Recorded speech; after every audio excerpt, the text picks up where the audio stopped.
দক্ষতা এমন একটা জিনিস যে আপনি যদি মনে করেন আমি কোনো এক সময় কোনো একটা জিনিস শিখে ফেলেছি, পরবর্তীতে আর আমার সেটা শেখার দরকার নাই, আমি সেটা পারি, এটা একটা ভুল ধারণা। কারণ প্রতিনিয়ত প্রতিটা জিনিস আপগ্রেড হয়, নতুন নতুন জিনিস আসে।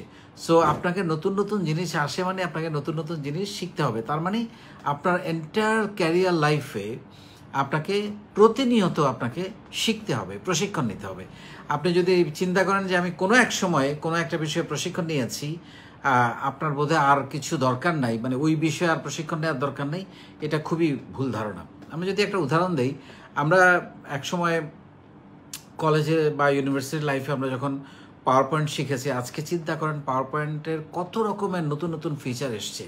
এখন আপনি যদি সেগুলো অ্যাডাপ্ট করতে না পারেন, সেগুলো আপনি না শেখেন, আপনি যদি চিন্তা করেন আমি আগের মতোই কাজ করব, তাহলে তো আপনি পিছিয়ে থাকবেন, আপনি আপডেট থাকবেন না। সেরকম সব কিছু ওয়ার্ডে, এক্সেলে। সো আমরা অনেক কিছু বলি আপনাদেরকে, আমরা বলি যে ইংরেজি শিখতে হবে, কম্পিউটার নলেজ থাকতে হবে, আপনার বাংলায় সুন্দর করে কথা বলতে হবে, কোনো একটা টেকনিক্যাল স্কিলস আপনাকে শিখতে হবে।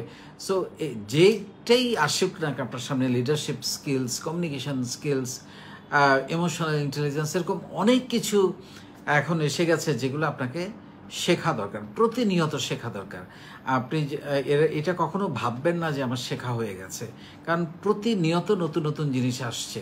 আপনি যেটা জানেন সেখানেই অনেক নতুন ফিচার তৈরি হয়েছে, যেটা আপনি যদি আবার সেগুলোকে ঝালাই না করেন, সেগুলো না শেখেন, নতুন জিনিসটা যদি প্রশিক্ষণটা আপনি না নেন, তাইলে হবে না। সো নেভার স্টপ লার্নিং, আপনার শেখাটা কখনো বন্ধ করা যাবে না। আপনাকে জীবনে যতই বয়স হোক না কেন, যতই এগিয়ে যান না কেন, আপনাকে প্রতিনিয়ত শিখতে হবে, যেটা আমি সবসময় করার চেষ্টা করি। এবং আমি কিন্তু আপনাদের থেকেও শিখি অনেক কিছু, যেটা আপনারা হয়তো বুঝতেই পারেন না।